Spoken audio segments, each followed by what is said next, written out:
Bapa, saat ini kami datang kembali ke hadirat-Mu. Saat ini kami datang untuk sama-sama memohon anugerah-Mu bagi setiap kami. Khususnya saat ini kami sama-sama berdoa untuk anak-anak kami yang kami akan utus mendengarkan isi hati-Mu bersama dengan rekan-rekan mereka di ruangan yang lain. Biarlah sungguh Tuhan, kami memohon Roh Kudus-Mu boleh menolong mereka mengerti isi hati-Mu, sehingga dalam masa muda mereka boleh menjadi anak-anak yang hidup takut akan Tuhan, menikmati perjalanan bersama dengan Tuhan selagi mereka muda sampai masa tuanya nanti. Dan kami juga mau sama-sama berdoa menyerahkan ke dalam tangan-Mu setiap diri kami. Siapkan hati kami menjadi hati yang mau dibentuk, mendengar isi hati-Mu, bukan hanya mendengar tetapi sungguh-sungguh bertemu dengan Tuhan secara pribadi di momen ini. Biarlah sungguh Tuhan, kami mohon anugerah-Mu dinyatakan bagi setiap kami. Terima kasih Tuhan Yesus, menyerahkan waktu kami ke depan ke dalam tangan-Mu. Dalam nama Yesus kami berdoa. Amin. Dipersilahkan untuk rekan-rekan, teman-teman yang dari remaja untuk boleh ke belakang begitu ya, ikut Cici JO di sana, untuk boleh turun ke bawah begitu ya. Selamat pagi Bapak Ibu. Selamat pagi. Ya, ini kali pertama saya ya di KU5 untuk bertemu dengan Bapak Ibu. Perkenalkan, nama saya Meta, Maria Meta, panggilannya Meta begitu ya. Saya melayani di GKI Alam Sutra. Jadi mungkin kalau di BSD jarang ketemu gitu ya, saya ada di Alam Sutra. Nah Bapak Ibu, hari ini kita mau sama-sama merenungkan satu bagian daripada firman Tuhan yang terambil dari Matius pasalnya yang ke-9. Mari kita sama-sama buka Alkitab kita dari Matius pasal 9, kita akan sama-sama merenungkan ayatnya yang ke-9 sampai ayatnya yang ke-13. Matius 9 ayat 9 sampai yang ke-13. Apabila Bapak Ibu sudah menemukan, silakan memperhatikan Alkitab masing-masing, saya akan membacakannya bagi setiap kita.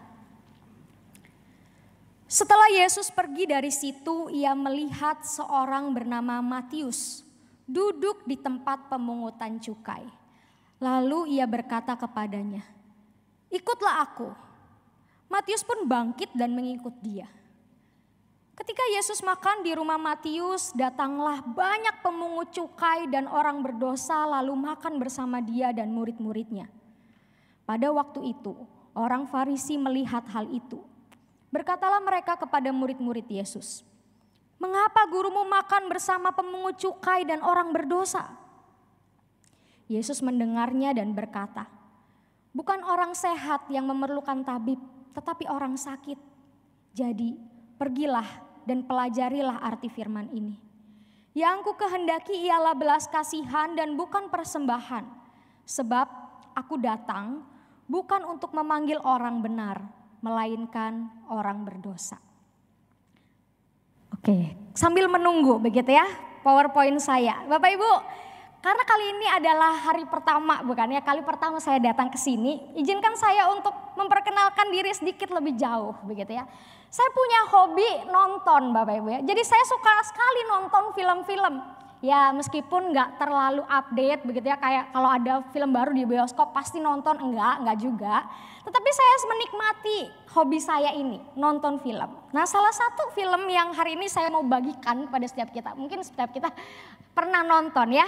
Bapak Ibu pernah nonton film ini, film lama ya, mungkin teman-teman yang mungkin usianya mirip-mirip saya gitu ya. Mungkin pernah tahu film ini ya, cukup beken pada masanya ya. Bapak Ibu, film ini ya judulnya udah tertera di situ ya, Maze Runner. Nah, dikisahkan di dalam film ini yang terambil dari novel yang difilmkan. Film ini diceritakan di sana di dalam sebuah arena pertandingan begitu ya, yang disebut dengan Glade. Di sana terdapat beberapa anak remaja yang kehilangan ingatan mereka. Sehingga di dalam sana mereka itu terjebak, sepertinya dikondisikan untuk bermain game supaya mereka harus keluar dari arena tersebut. Nah, gamenya apa? Gamenya itu adalah sebuah labirin raksasa yang dimana para remaja itu harus menemukan jalan keluar daripada labirin itu. Tapi masalahnya labirin itu akan berubah bentuk setiap waktu pintu labirin itu terbuka. Jadi kalau hari ini saya masuk di jam ini, nanti kemudian saya masuk lagi, itu bentuk labirinnya udah berubah lagi.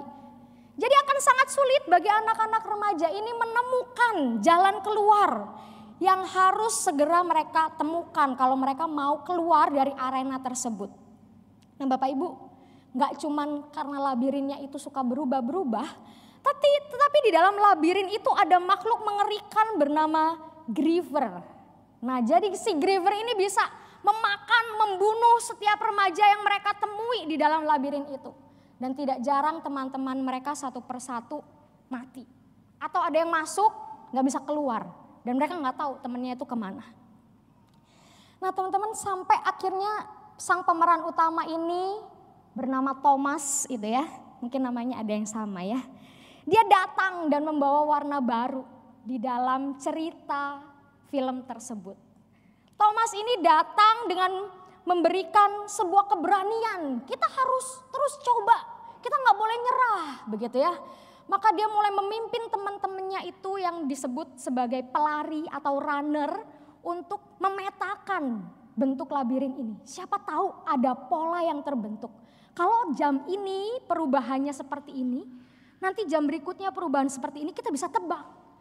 Nanti perubahan lagi di jam berikutnya seperti apa supaya kita bisa keluar. Dan singkat cerita di akhir film memang gitu ya happy ending. Mereka bisa keluar. Meskipun ada banyak sekali drama dan banyak teman-teman yang berkorban. Tetapi akhirnya mereka bisa menemukan jalan keluar Bapak Ibu.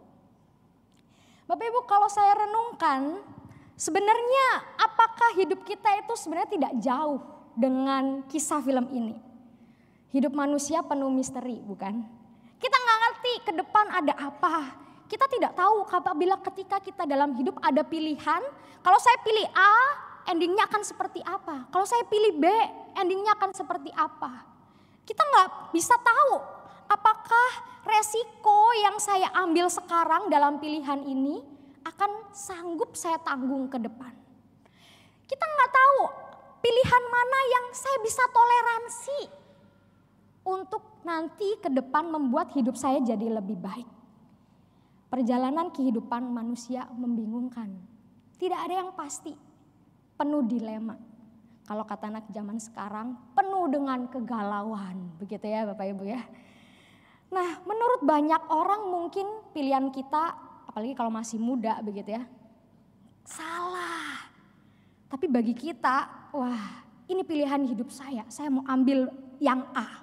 Tapi kata orang tua, jangan begitu ya. Atau mungkin kita yang sudah punya banyak pengalaman hidup, kita mulai teringat beberapa peristiwa begitu ya. Iya ya, kalau saja waktu itu saya pilih pilihan hidup yang ini dan itu. Nah Bapak Ibu, dalam kebingungan menjalani kehidupan ini, itulah mungkin yang sedang dialami juga oleh murid Yesus yang dulunya belum mengikut Yesus bernama Matius. Bapak Ibu, sampai momen di mana Matius bertemu dengan Yesus, barulah dia tahu pilihan hidup yang tepat yang harus dia jalani.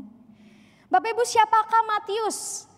Matius seorang pemungut cukai, anak Alfeus yang kalau kita ingat ada juga satu murid Yesus yang lain juga bernama anak Alfeus bernama Markus.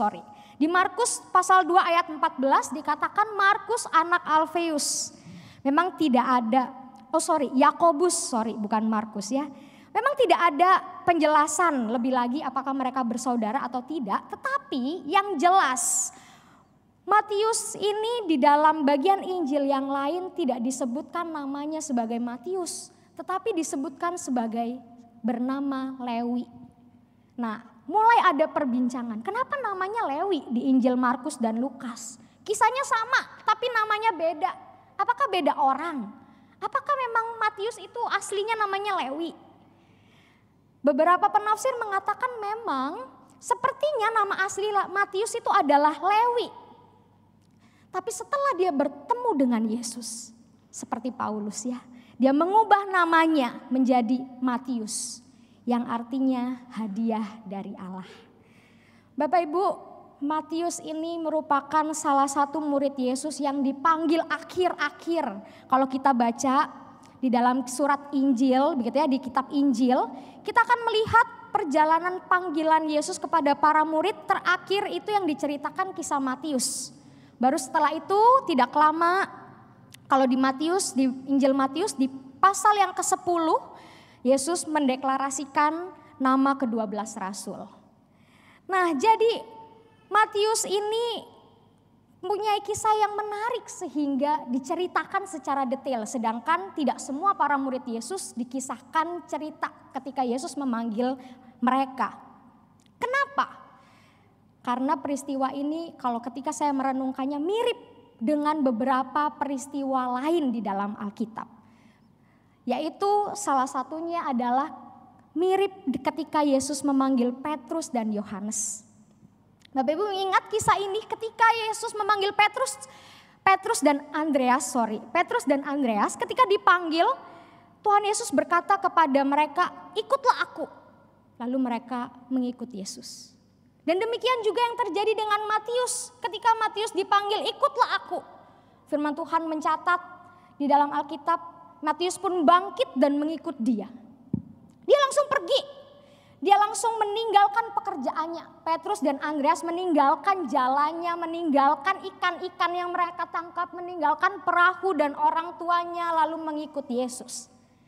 Dan Matius meninggalkan tempat dia bekerja di pemungutan cukai itu untuk mengikut Yesus. Akan tetapi Bapak Ibu, ada latar belakang pekerjaan yang berbeda. Kalau Petrus dan Andreas adalah seorang nelayan, maka mereka tidak akan dipandang sebagai orang yang penting di dalam masyarakat. Oh ya udahlah, dia mau jadi murid siapa ya udahlah. Oh ya udahlah, dia mau ngapain juga ya udahlah, gitu ya. Orang juga nggak begitu kenal mereka. Tetapi berbeda dengan Matius. Matius ini pemungut cukai. Kalau misalkan saya gambarkan untuk Bapak Ibu, pemungut cukai itu mungkin seperti ASN begitu ya. Pekerja negara. Dia bekerja untuk pemerintahan Roma meskipun berkebangsaan Yahudi. Ia memungut pajak kepada rekan-rekan setanah air untuk dibayarkan kepada penjajah. Ini pekerjaan yang tidak mudah meskipun seringkali kita pikir ya yang penting kan cuan ya, kaya, yang penting mah kaya. Karena kalau saya jelaskan kepada anak-anak sekolah minggu biasanya harus bayar 1.000 tapi dia bayar 2.000, yang 1.000 dibayar ke Roma, yang 1.000 masuk kantong sendiri. Kalau zaman sekarang kita bisa sebut sebagai korupsi gitu ya. Korupsi Bapak Ibu, tapi di zaman itu legal. Di zaman ini ilegal kalau nggak ketahuan ya. Kalau ketahuan, zaman ini legal kalau nggak ketahuan. Kalau ketahuan ilegal Bapak Ibu ya, masuk penjara ya. Tapi seperti firman Tuhan, kata pengkhotbah tidak ada yang baru di bawah matahari. Ternyata praktek itu sudah ada sejak zaman dahulu Bapak Ibu ya. Kita nggak boleh terlalu banyak ngomongin soal korupsi ya, karena nggak ada habisnya dan nggak bisa ngapa-ngapain, cuman komen aja kita di sini ya. Kita kembali kepada Matius Bapak Ibu. Nah pekerjaan Matius ini seperti yang tadi saya katakan, menurut orang dia bisa satu sisi seperti dia membuat dia cepat kaya. Karena apa? Ya cuman ngambil-ngambil uang, dia dapat bunga lebih ya, masuk kantong sendiri. Cepat kaya. Kalau mau cepat jadi kaya, jadi pemungut cukai ya. Terus kemudian selain dia cepat kaya, dia juga punya kedudukan yang tinggi. Dekat dengan pemerintah, dekat dengan para penjajah yang berkuasa. Kita ngomong apa, suara kita didengar, begitu ya. Wah, itu yang mungkin sampai sekarang juga kali ya. Ada beberapa orang yang juga mungkin punya pemikiran demikian ya. Itu enak sekali dah hidupnya ya, jadi Matius. Tapi di sisi lain, dia adalah public enemy. Kenapa? Itu dia orang pengkhianat. Masa dia menipu kita, tapi kita nggak bisa ngapa-ngapain. Masa dia membuat kita menderita, Padahal kita sama-sama orang Yahudi, keterlaluan. Tapi Bapak Ibu pertanyaannya, kira-kira manakah yang lebih dominan yang Matius rasakan? Kekayaannya kah? Atau public enemy yang jadi sorotan masyarakat sekitar? Saya rasa yang kedua. Kenapa? Karena meskipun kaya raya, saya yakin mereka kesepian. Tidak berteman, tidak bermasyarakat. Bapak Ibu pernah tahu begitu ya, satu serial aplikasi ya, saya mau bilang TV, ini bukan di TV begitu ya. Judulnya The Chosen, ini juga film-film begitu ya Bapak Ibu ya. Bapak Ibu pernah lihat, pernah nonton, ada yang pernah begitu ya, ada yang tahu ya. Bapak Ibu ini salah satu, saya baru tahu, ya baru kemarin ini The Chosen masuk di Netflix, saya baru tahu. Biasanya dulu kalau saya mau nonton, saya mesti download aplikasi atau di YouTube, tapi nggak full episode begitu ya. Tapi kali ini sudah ada. Nah, The Chosen ini menarik sekali Bapak Ibu, menggambarkan kisah Matius. Memang ini bukan literal mengambil full dari firman Tuhan, maksudnya mereka akan mengambil dari sudut pandang yang lain sehingga kita bisa lihat dari sudut pandang yang lain bagaimana peristiwa-peristiwa dalam Alkitab ini mereka bisa suguhkan dalam point of view yang menarik dan sinematik. Nah, kisah Matius itu mereka gambarkan, Matius itu punya ajudan pribadi. Kemana-mana dia bawa ajudan pribadinya. Kenapa? Karena semua orang mau bunuh dia. Karena semua orang gak suka sama Matius. Jadi dia keluar rumah pagi-pagi mau kerja, sudah ada orang Roma, prajurit Roma, untuk kawal dia ke pemungutan cukai. Di pemungutan cukai prajurit itu tetap ada di samping dia, sembari orang-orang membayar pajak dan Matius menghitungnya. Jadi Bapak Ibu, itu saya pikir gambaran ini menarik, menunjukkan bahwa Matius ini benar-benar public enemy. Orang-orang gak suka dengan dia. Dan itu yang terjadi dalam keseharian Matius. Sampai satu ketika Yesus, sang orang besar itu, datang memanggil dia. Di tengah kerumunan orang saya bayangkan Yesus datang lalu tiba-tiba dia berkata, ikutlah aku. Alkitab tidak mencatat respon yang lain. Matius dikatakan berdiri, bangkit, dan mengikut Yesus. Tentu saya pikir ini jadi hal yang viral di zaman itu. Kenapa? Karena Yesus itu sudah sangat terkenal Bapak Ibu. Pada perikop sebelumnya kita lihat Yesus baru saja menyembuhkan orang lumpuh. Di sana di dalam rumah yang padat dengan orang-orang, ada seorang lumpuh yang tidak bisa masuk.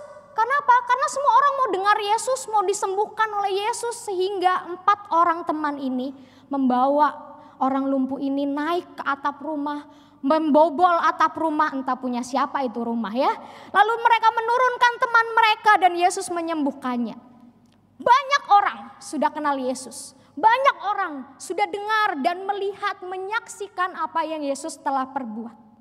Bahkan banyak orang mendengar ketika Yesus menyembuhkan orang lumpuh itu, Yesus berkata, dosamu telah diampuni.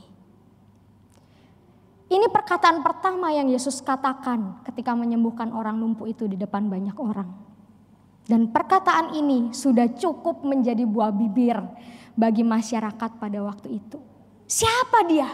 Berani-beraninya mengampuni dosa. Dan dinyatakan memang dengan kuasa sebab dia Allah. Dia menyembuhkan orang lumpuh itu dan bisa berjalan kembali. Maka dari itu peristiwa kisah penyembuhan itu sudah membuat orang Farisi itu marah gitu ya. Kenapa? Banyak orang percaya dengan Yesus. Ditambah bagian yang ini Bapak Ibu. Matius pemungut cukai itu datang mengikut Yesus. Plus Yesus datang ke rumahnya, makan bersama-sama dengan para pemungut cukai dan orang berdosa. Wah, ini merupakan satu bagian yang membuat orang-orang Farisi ada celah di sini. Oleh sebab itu, mereka mulai memanas-manasi masyarakat dengan berkata, bagaimana bisa dia duduk makan bersama-sama dengan orang berdosa? Bapak Ibu, kata orang berdosa di sini dalam bahasa aslinya menggunakan kata amhaaretz, yang berarti merujuk kepada orang-orang negeri itu, orang-orang Romawi. Jadi orang Farisi melihat para pemungut cukai dan orang-orang berdosa ini bukan bagian dari mereka. Mereka bagian dari orang-orang Romawi yang dianggap berdosa. Padahal mereka orang Yahudi. Bapak Ibu, para orang Farisi ini bukan menyoroti dosa dari segi melakukan hukum Taurat atau tidak melakukan hukum Taurat seperti yang seharusnya mereka pahami. Tetapi pada waktu itu orang Farisi itu menyoroti kedudukan secara sipil di tengah masyarakat mereka. Sebab para pemungut cukai ini berbeda dari mereka. Oleh sebab itu orang-orang Farisi ini menjudge langsung. Mereka ini lebih rendah dari kita. Mereka ini mengkhianati negara. Mereka ini orang-orang Romawi, bukan lagi orang Yahudi. Mereka ini orang-orang berdosa. Namun Bapak Ibu, apabila kita lihat peristiwa ini, kita mungkin teringat satu kisah yang lain. Ada yang ngeh? Saya kayak di sekolah minggu ya. Enggak. Bapak Ibu, satu peristiwa lain yang mirip sekali dengan hal ini adalah kisah Zakheus. Bapak Ibu, Matius dan Zakheus sama-sama pemungut cukai, sama-sama dibenci masyarakat, sama-sama Yesus mau menghampiri mereka. Mereka sama-sama meresponi panggilan Tuhan dengan ucapan syukur, membuat pesta makan malam di rumah mereka bersama-sama dengan Yesus dan teman-teman pemungut cukai yang lain. Dan sama, respon orang banyak terhadap apa yang mereka lakukan pun sama. Mereka membicarakan Yesus dengan nada miring, bukan fales ya Bapak Ibu, tapi negatif maksudnya ya. Dia makan bersama-sama dengan orang berdosa. Masakan dia gak tahu mereka itu orang berdosa? Namun yang menarik dalam bagian ini respon Yesus. Yesus menjawab dengan perkataan yang kalau saya gambarkan menggunakan seperti sebuah sandwich. Di bagian yang pertama Yesus mengatakan bukan orang sehat yang memerlukan tabib tetapi orang sakit. Yesus menggunakan analogi orang berdosa seperti orang sakit. Supaya apa? Supaya lebih relate. Mereka tahu itu orang-orang sakit sudah datang kepada Yesus. Di perikop sebelumnya dan kisah-kisah sebelumnya. Mereka datang, Yesus gak cari, mereka datang di rumah itu untuk disembuhkan.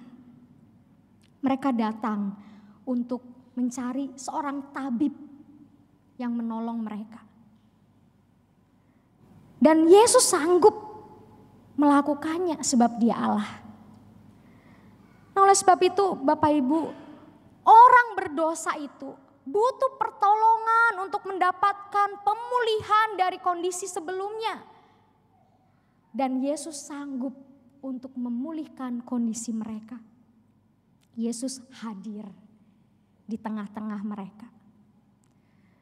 Kemudian setelah itu Yesus menjelaskan, mengutip dari Hosea pasal 6 ayatnya yang ke-6. Di sana Yesus mengutip bagian itu dengan mengatakan, yang ku kehendaki ialah belas kasihan dan bukan persembahan. Mengapa Yesus kutip bagian ini? Kayaknya gak nyambung ya. Tetapi Bapak Ibu, ketika Yesus mengutip dari perjanjian lama, itu artinya Yesus tahu orang-orang Farisi ini pernah dengar firman Tuhan ini dan seharusnya mereka mengerti apa yang Yesus maksudkan. Tanpa perlu dijelaskan. Sebab mereka orang Farisi. Di dalam konteks zaman Hosea, Bapak Ibu, Hosea mengatakan hal tersebut karena dia sedang menegur dengan keras bangsa Israel yang melakukan berbagai praktek ibadah kepada Allah, tetapi mencampur adukannya dengan penyembahan kepada berhala dan politik aliansi dengan bangsa-bangsa lain.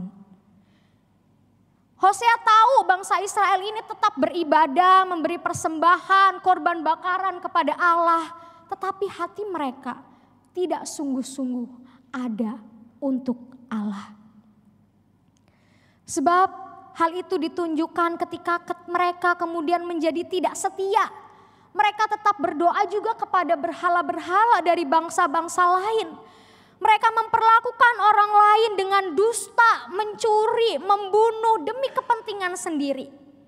Meskipun mereka tetap datang beribadah dan memberi persembahan sesuai dengan hukum Taurat.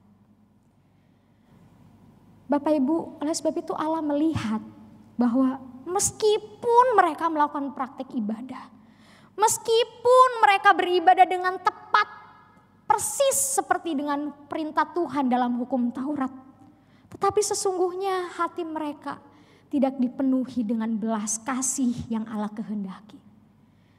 Tidak ada anugerah buat orang lain, hanya fokus kepada diri sendiri. Dan ketika Yesus mengutip bagian ini, Yesus seperti mau menyamakan mereka orang-orang Farisi itu dengan bangsa Israel. Sama-sama mengerikan, terlihat menyembah Tuhan, tetapi sesungguhnya tidak demikian. Rajin memberikan persembahan di bait Allah, mempraktekkan hukum Taurat tanpa cicat celah, menjalankan berbagai praktik ibadah dengan baik dan benar, namun hatinya tidak tertuju sungguh-sungguh kepada Allah. Tidak ada compassion, tidak ada belas kasihan. Oleh sebab itu Yesus katakan bukan praktek ibadahmu yang penting, bukan ibadah yang sempurna yang Tuhan kehendaki, tapi hati yang seperti Kristus yang Tuhan kehendaki. Bapak Ibu, maka dari itu kita lihat Yesus gak cuma sekedar ngomong, tapi dalam menjalani panggilannya, dia menunjukkan belas kasihan demi belas kasihan kepada banyak orang. Kalau kita baca kitab Injil, sering kali disebutkan di sana Yesus tergelak oleh belas kasihan, lalu dia melakukan mujizat, lalu dia menyembuhkan, lalu dia memberi makan 5.000 orang dan lain sebagainya. Dia melayani banyak orang karena belas kasihan yang dia miliki bagi mereka. Yesus melihat orang-orang ini tidak bergembala, tergeraklah hatinya oleh belas kasihan. Yesus melihat orang-orang ini lapar, tergeraklah hatinya oleh belas kasihan. Bapak Ibu, ini yang Tuhan kehendaki untuk dimiliki oleh orang-orang Farisi pada waktu itu. Bukan mengenal hukum Taurat, tetapi mengenal Allah itu sendiri. Bukan hanya tahu, tetapi sungguh-sungguh punya sikap hati yang benar di hadapan Tuhan. Dan kemudian Yesus menutup dengan mengatakan perkataan yang punya makna sama dengan bagian yang pertama. Seperti sebuah penekanan kembali. Dengan lebih gamblang Yesus katakan, sebab aku datang bukan untuk memanggil orang benar, melainkan orang berdosa. Yesus kembali menegaskan poin yang di awal. Bukan untuk orang benar, tapi orang berdosa. Yesus datang untuk mereka yang terhilang, yang gak tahu arah hidupnya mau kemana, yang tersesat, yang memilih pilihan hidup salah. Yesus datang untuk mengarahkan kembali, menarik mereka ke jalan yang benar. Yesus datang untuk orang-orang berdosa. Yesus datang untuk Bapak, Ibu, dan juga saya. Bapak Ibu, tema kita hari ini kalau dalam bahasa Inggris pakai past tense ya. When I was lost. Tapi pertanyaannya, Sungguhkah kita sudah ditemukan oleh Tuhan? Sungguhkah kita sudah bertemu dengan Tuhan secara pribadi? Sungguhkah kita punya momen yang indah encountering with God secara pribadi? Atau jangan-jangan selama ini kita tahu, kita dengar karena dari kecil sudah sekolah minggu. Karena sekolah dulu di sekolah Kristen. Karena anak pergi ke gereja maka saya diajak, saya ikut. Kita nggak tahu apa yang sebenarnya kita sedang jalani dalam kehidupan ini. Atau jangan-jangan sebenarnya ketika kita datang hari ini ke gereja, kita datang hari ini beribadah, kita masih dalam kondisi lost. Ya karena setiap minggu saya datang ibadah. Kalau nggak ibadah ada yang kurang. Tapi apakah itu esensi ibadah yang sesungguhnya? Jangan-jangan ini hanya rutinitas. Jangan-jangan ini hanya tuntutan orang-orang sekitar dan diri kita supaya nampak saya ini Kristen loh, pengikut Yesus. Bapak Ibu, Yesus tidak mencari orang-orang yang sempurna. Enggak, karena memang tidak ada. Tapi Yesus datang bagi mereka yang terhilang. Yesus tidak datang bagi mereka yang punya ilmu tinggi, pengetahuan akan Allah, baca buku teologi sudah banyak, baca firman Tuhan rajin. Tapi bukan itu yang Yesus mau cari. Yesus tidak datang untuk mereka yang hidupnya nampak baik-baik saja. Saya gak butuh Tuhan, saya bisa. Bapak Ibu, Yesus datang untuk mencari yang terhilang. Yesus mencari mereka yang tersesat. Seperti perumpamaan domba yang hilang. Gembala itu tinggalkan 99 dombanya dan cari satu itu. Karena satu itu berharga. Orang mungkin pikir, duh biarin satu doang. Kan masih ada 99. Tapi Yesus datang cari satu yang hilang itu. Karena ya satu itu tetap berharga di mata Tuhan. Bapak Ibu, banyak orang tidak mengerti apa yang Yesus itu mau lakukan. Kenapa dia datang? Gak masuk akal. Yesus tahu dia datang cuma untuk mati buat kita. Tapi dia datang, dia tetap mencari kita.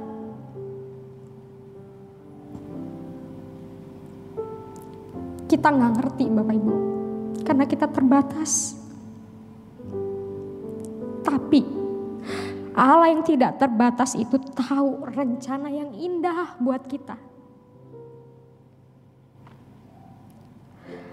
Bapak Ibu, kalau hari ini relasi kita dengan Tuhan sedang tidak baik-baik saja. Kalau hari ini kita sedang banyak pergumulan yang membuat kita jauh dari Tuhan. Sehingga kita rasanya kelelahan, gak ada waktu untuk saat teduh. Gak ada waktu untuk merenung, cari Tuhan, gak ada waktu. Hari ini Tuhan datang menyapa Bapak Ibu. Dengan tangan terbuka, dia mau Bapak Ibu datang kepadanya. Kitab Yesaya mengatakan Tuhan tahu nama kita masing-masing. Kita gak perlu kenalan sama Tuhan. Nama saya Meta Tuhan. Tuhan gak perlu. Karena Tuhan tahu siapa kita. Dan Tuhan mau kita datang kepadanya. Sebab dia begitu mengasihi kita. Dalam segala kelemahan, kebobrokan kita, kegagalan kita, kesengsaraan kita, Tuhan mengasihi kita Bapak Ibu. dia tetap ada di sana. Ketika kita sedang menghadapi pilihan hidup yang sulit, jangan bergumul sendiri, datang kepada Tuhan. Cari Dia. Dan saat ini Dia menunggu setiap kita datang kepadanya. Sebab Tuhan panggil kita seperti Tuhan panggil Matius. Ikut aku, datang kepadaku. Meskipun di mata orang banyak nampak tidak layak, tapi di mata Tuhan kita berharga. Mungkin orang lain menghakimi kita kalau kita berubah. Kita malu. Atau mungkin diri kita sendiri menghakimi kita dengan suara-suara berkata, kamu gak layak. Kamu sudah lakukan dosa A, B, C banyak sekali. Tapi Tuhan berkata, datang kepadaku. Aku di sini menantikanmu. Ikut aku. Aku mengasihimu. Bapak Ibu, panggilan Tuhan tidak bisa ditolak. Ketika Tuhan sudah menetapkan kita menjadi bagian dari kerajaan Allah, bagaimanapun kondisi kita, itu akan membuat kita datang kembali kepadanya. Masalahnya, kita mau pilih datang saat ini, atau nanti tunggu sampai mentok, nggak tahu jalan keluarnya, udah menderita, baru kita cari Tuhan. Bagaimana kita mau meresponi panggilan Tuhan buat setiap kita, Bapak Ibu? Bapak Ibu, biar Tuhan berbicara dan menuntun kita menjalani kehidupan ini. Dan di momen ini saya mau mengajak kita untuk mengambil waktu secara pribadi di hadapan Tuhan. Ambil waktu untuk kita bisa berbicara, ngobrol dengan Tuhan, bertemu dengannya secara pribadi.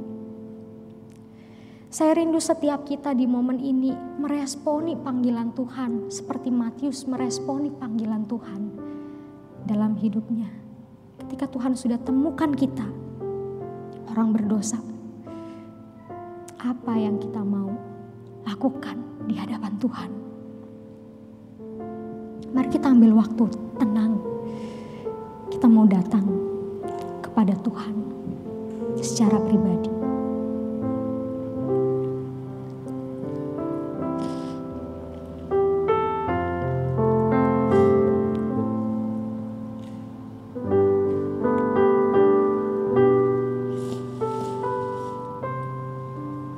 Bapak Ibu, Tuhan tahu pergumulan kita. Dia tahu kondisi kita. Meskipun mungkin kita gak sharing dengan pasangan kita, orang terdekat kita, Tuhan tahu.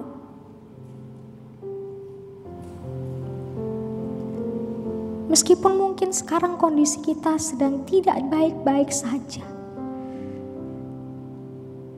Tuhan mau menerima kita dengan tangan terbuka.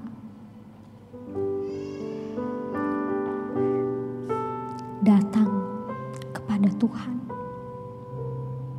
Dia mau kita melibatkan Dia sepenuhnya dalam hidup kita.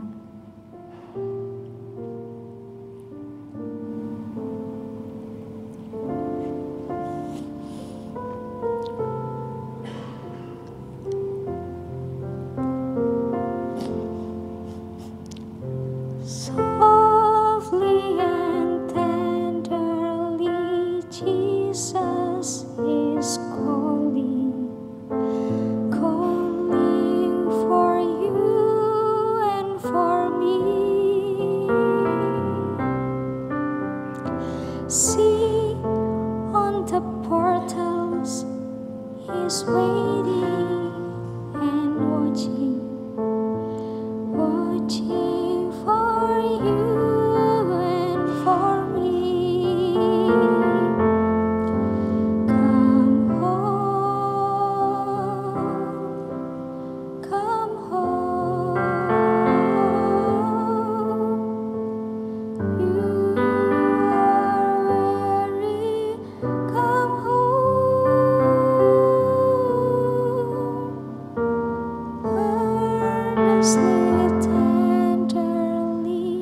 Jesus is calling, calling all sinners come home. Terima kasih Tuhan, ketika Engkau hari ini boleh menyapa kami. Terima kasih kalau Tuhan boleh memanggil kami untuk mengikut Engkau. Saat ini kami rindu boleh sungguh-sungguh Tuhan boleh bertahta dalam hidup kami. Ketika kami bergumul, ketika kami menghadapi kesulitan dan tantangan hidup, ketika kami merasa sendirian, kami tahu ada Tuhan di sana yang mengasihi kami. Tuhan, tolong kami supaya kami boleh melibatkan Tuhan dan meresponi panggilan Tuhan dengan benar dalam hidup ini. Bukan hanya sekedar tahu, tetapi hati kami penuh dengan belas kasih seperti Kristus. Tolong setiap kami Tuhan, tolong setiap kami. Biarlah momen ini bukan menjadi momen yang berlalu begitu saja, tetapi biarlah sungguh menjadi ingat-ingatan akan janji kami hidup melibatkan Tuhan seutuhnya. Sebab kami tahu Tuhan begitu mengasihi kami, orang-orang berdosa dan tidak layak ini. Terima kasih Tuhan, terima kasih. Dalam nama Yesus kami berdoa. Amin.